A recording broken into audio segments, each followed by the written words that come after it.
This is full circle. Full circle. I'm probably gonna make this video the most recent video. Full circle.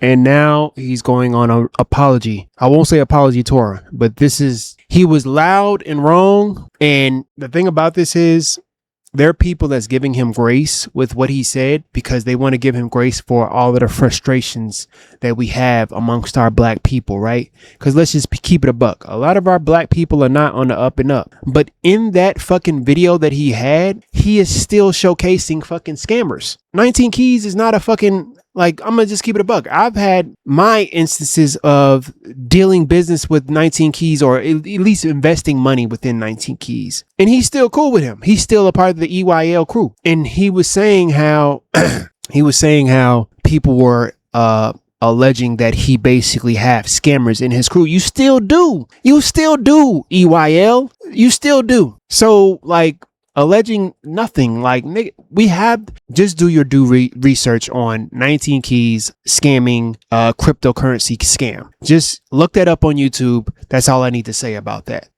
Or just look it up online if he's taking down the videos on YouTube, because it just, you still do. Like, within 9 days, he's had 19 Keys on his platform with Van Lathan, mind you. But, you know what I mean?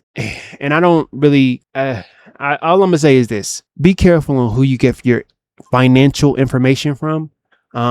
Take everything with a grain of salt. Don't throw the baby out with the bathwater. If you can get information from these people, obtain the information that you can, but do not invest in a lot of their so-called black community black community.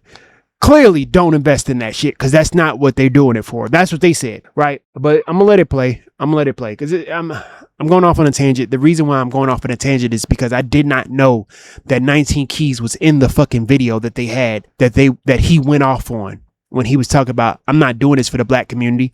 Like, and if anything, I'm gonna go harder with the white community. I'm gonna go harder with the Asians. I'm gonna go harder with the Mexican people. Are you serious right now? Like, this is like what was really on your spirit, my nigga. Like, I know that I'm not wrong for saying this was on your chest for a minute, my nigga. Like, that wasn't no one and done thing. He's going to keep thinking about this shit. You know why he's going to keep thinking about this shit? It's because he's going to say that I apologize. What more do you want from me? I apologize. Right? He's going to throw that up as you can just, everybody's going to keep saying what they got to say. No, this was on your soul, my nigga. And we already felt that shit. I think that a lot of people already felt that shit. That's why a lot of people was kind of standoffish with you. You specifically. Like Ian Dunlap and the other dude, I don't really think that they go off. They have their, tangents, but they don't go off as conceited as you did. And you are. You understand what I mean? But that was conceit. Conceited. For real. If I hurt you in that commentary, I truly am sorry for that. On August 1st. When they start off with, if I hurt you, if I hurt your feelings, when they start off like that, it's not a genuine, sincere apology. Just say, I apologize. I was wrong. Just say that. If I hurt you. 2014, Dr. Brooks B. Robinson, an economist, wrote a very interesting publication called 22 Reasons Why Black Businesses Fail. This is still very popular amongst the black entrepreneurial space, as well as in academic black circles. But it's very interesting that the more things change, the more they remain the same. If you look at what's happened with Earn Your Leisure and Rashad Bilal, you can really... Let me see. I'm going to get that as a... You see that this was all predicted back in 2014. And it's important to understand, just because a black business is successful today, it doesn't mean that it won't fail in the future. And to get a gist of some of the problems that Earn Your Leisure is having, let's look at how they got in trouble in the first place. But I'm not even on the black thing no more. I never was on the black thing. Not a black event. Because I seen somebody else had said that, like, it was white people. Yeah, they're qualified to be there. Like, what do you mean? Like, you think I'm gonna cater just to black people just to get torn down by black people? That wasn't, I want you to hear him. Just listen to him. But I'm not even on the black thing no more. I never was on the black thing. Not a black event. Because I seen somebody else had said that, like, it was white people. Yeah. As he says this, he's sitting in front of nothing but black artists. Maybe Snow Allegra is like black adjacent, but black fucking artists. I never was on the black thing. Are we serious right now? They're qualified to be there. That was from what somewhere. You think I'm gonna cater just to black people just to get torn down by black people? You out of your mind. Now, on the outskirts, it just seems that he is upset and now he's rejecting exclusivity for the black community. And this goes against rule number 15, in which he classifies it as too much black love. He says if black businesses are to be successful, they must at a minimum thrive in their own community. This means repelling outsiders who want to benefit from operating in the black community. In essence, it is a zero-sum game. If outsiders are benefiting, then insiders are losing. Bingo. I agree. It gives exclusivity. Exclusivity. Even when it comes to like, I think the first thing that comes to mind is when I wanted to create a fashion line, and I still do. I want to create a city or almost like a city apparel, and I wanted to basically it model behind Bathe and Ape. Y'all remember Bathe and Ape, and you know the business plan and business model behind Bathe and Ape. Exclusivity. Give it to a certain amount of people that's in a certain type of spaces that do certain type of things, and only have it available for them. And also mark the prices of the shirts very fucking high. They used to be like $80 to $100 for t-shirts. You understand what I mean? But it keeps a certain group of people from buying the shirt. You understand what I mean?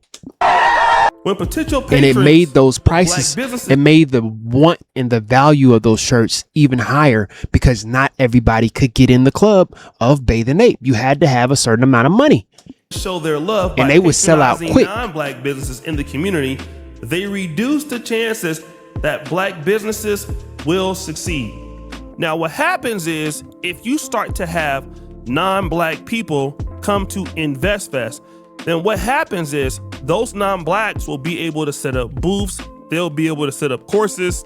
What you're doing is bringing a black audience to a non-black business ecosystem that wasn't developed until you did it yourself. And you got to give these guys earn your leisure credit, because they did a remarkable job building this platform.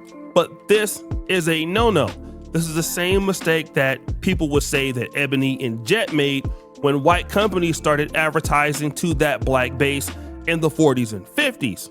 You must be exclusive if you have a platform like EYL. And then There's gonna be even more white people next year, and Spanish and the Filipinos, of course. Like, I'm done.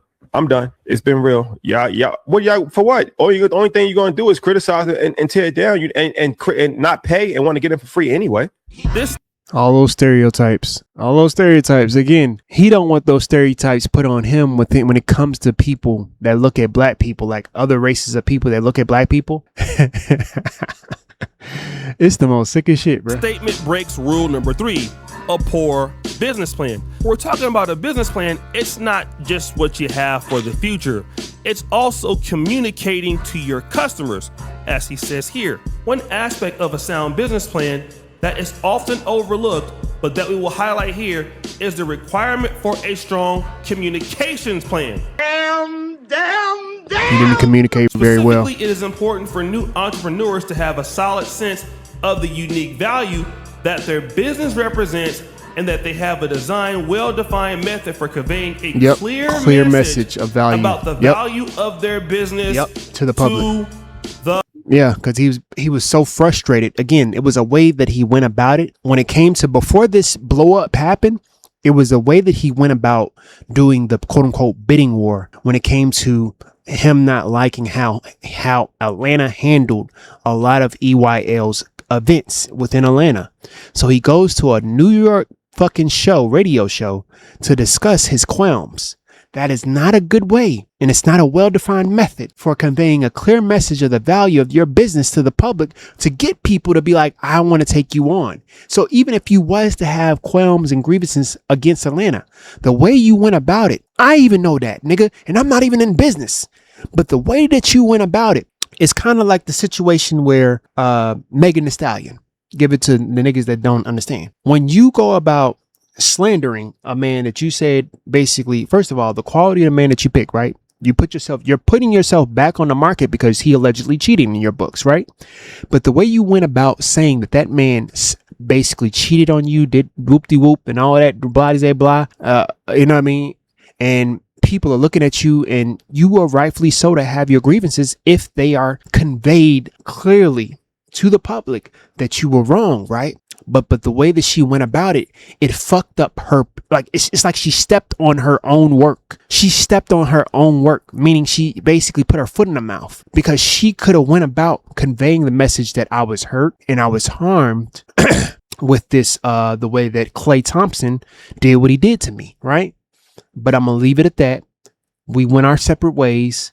And, you know, we just went separately. We split amicably is how it could have been relayed to the public. But because she stepped on her own work and put her foot in her mouth, which is what this man is doing on EYL, now people that are in Klay Thompson's position, or for correlation, now people that are in New York that can do what the mayor of New York, the mayor of Atlanta did, and actually roll out the red carpet for EYL in New York. Now they're looking at him like, maybe I don't want to do business with you because you putting all your shit out in Front Street when this shit could have been handled in the back end. You understand what I mean? It could have been handled behind closed doors on how we go about fixing these type of situations. That's why I say correlating the aspect of the way that Miss Megan Thee Stallion handled her case with Klay Thompson. Even if he was to be the man that she truly said is a villain, now other men that are in Klay Thompson's position that can do what Klay Thompson did are going to probably look at that and be like, maybe I don't want to take that as because that'd be a liability, you know, pun intended. You know what I mean? Because if she's mad at me, or if she doesn't like something that I did as a man, my information and all of my shit that I did will be on Front Street in the public. Shit, I could be like, I took some cookies out the cookie jar and she didn't like it, and all of my information is gonna. That's why a lot of people don't date celebrities or rappers because of shit just like that. Because a lot of their career, they're the original content creators, for lack of better words. Public. What does that mean? So Rashad Bilal had a really good opportunity to just ignore the customer feedback, such as high ticket prices because they sold out, speakers selling low value courses, and logistical issues. What he could have did was take into account of that and then respond next year by fixing that on the back end. But he didn't. Rashad responded with hostility, accusing the black customer base of trying to criticize it, tear it down, and getting for free, berating customers and painting the entire base with this broad brush. Now, this is a part of a strong communication plan. Although it looks like their business plan is legit, but how he communicates to his customers is the issue. He would also break Rule 16, insufficient cooperation and exclusiveness. He says it here. Here we simply want to re-emphasize the fact that such vertical integration can only occur when downstream black businesses agree to cooperate with upstream black businesses. Now, he doesn't say white businesses or Hispanic businesses or Filipino businesses. You must cooperate with upstream black businesses. When this cooperative arrangement breaks down, then upstream black businesses can fail. In other words, if Earn Your Leisure decides to replace black vendors who are willing to play with non-black vendors, not only are they hurting themselves, they are hurting other black businesses, putting your foot in your mouth, and the community. He would continue. Consequently, it is important for upstream black businesses to maintain close communications with the downstream black businesses. How do you make years worth of fucking content talking about return of investments and you do this shit? I get it. He's a human being. He's a human being. I get that. But you was marketing to us about how you should go about business. And this is how you handle. If anything, this proves that everything that you said about business is nothing but a fucking facade. It's a facade. It's a facade because it's like, how do you do that and say with such gumption what you said about black people? With such gumption. That shit came from your gut, not your heart, my nigga. Not just your heart, but your gut. To ensure that this cooperation is maintained. But what happened? Remember, Troy went to the Breakfast Club. He publicly criticized the city of Atlanta's leadership, creating friction with the local black municipal stakeholders. These are just a few of the reasons why black business fails. And we're going to see that once they realized it, they tried to fix it and fix it quick. When you winning, a winner always feel like he losing. So to me, it don't feel like a win. People are like, yo, you just came off InvestFest. The narrative should be 30,000 people, and you're right. But it hit me a little different when I know the work that we all put in to help people, to help black people. It was never about black people. It was never about black people. And to see negativity left and right on my timeline and people talking about, yo, I met this person at InvestFest and they took my website. Now we're responsible for attendees also. Rashad says that this massive turnout. I met this person online and they took my website. Now we're responsible for attendees also. Why the fuck would you not be if you're putting them on your platform to basically glorify their business, EYL? Why the hell would you not be responsible for the attendees that you have on your platform? Why would you not be? But this is why I hear what people like Yvette Carnell and Tone Talks talk about EYL, because the money that we do invest in platforms like your own is our very last a lot of the times. And we go all the fuck in because we believe, because of the hope. We go all the fuck in. And no, it's not always the safest and it's not the healthiest. It's actually kind of bad for our health. But people like you will say shit like that and say, well, why would you spend all your money in one place? Because a lot of black people are in those places where that's all they have. And then they come across pages like yours or events like yours and they market, well, what else are you going to do with your money? You can't put it in banks, the white banks. You can't put it in the white savings accounts. What else are you going to do with your money? You can't trust the white people and the Asian people to trust you. We can't trust you either. Lo and behold, we cannot trust you either. It's crazy that he said that. 30,000 attendees. It feels like a loss. It's nothing to him because of the surrounding negativity. He's focusing on the constant complaints on his timeline, dealing with accusations that people got scammed at the conference. And again, I know that's a pain, and I'm pretty sure they put in a lot of effort, but it's kind of understood that you are platforming people who are scammers. Bingo. Scammers attract other scammers. I'm not trying to hate, but your boy 19 Keys, man. I know I'm not tripping. Doesn't have the best reputation in the world. I know I'm not tripping. I think that even he has said how 19 Keys is a fucking scammer. He was on the podcast that they made that fucking statement on. He was on the podcast with Van Lathan within 9 days of now. Go to EYL. Are you serious right now? But again, that could largely be ignored. And he didn't do that. And then he would say this. And to see people, and then I'm seeing people in the comments that I know personally, that we help, that we put on the show, champion like this, narratives like that. Betrayal from people that he personally helped. Again, this happens when you're successful. And I believe one of the people he's talking about is Tony the Closer. Now, Tony the Closer was at least cordial with Earn Your Leisure at least a few years back. We see that in 2023 when they had 20,000 people, that he came onto the show. But I guess Tony the Closer had some level of issue with some of the people that he was platforming, and they fell out. And so Tony the Closer has went from being an ally of the event to a person that is now heavily critical. And I don't know the whole story as to why Tony the Closer decided to cut ties with EYL. But again, people are going to fall out in business, that's for sure.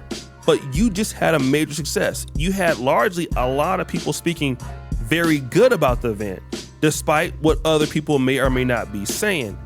And then it's human nature. You know, you got 100 people that say they love you. The one person that comes up and says that he hates you, that's stands out. It's going to have a more vitriol response than the 100 people that tell you that they love you. It is true that you can basically react to somebody negative, even though so many people love what you're doing, but it's largely stupid to do that. It is, you can tell, especially when it comes to business. First, like, real success these guys have had on this level, which is uncanny, right? Like, I can't do what they're doing, but that's how. Yeah.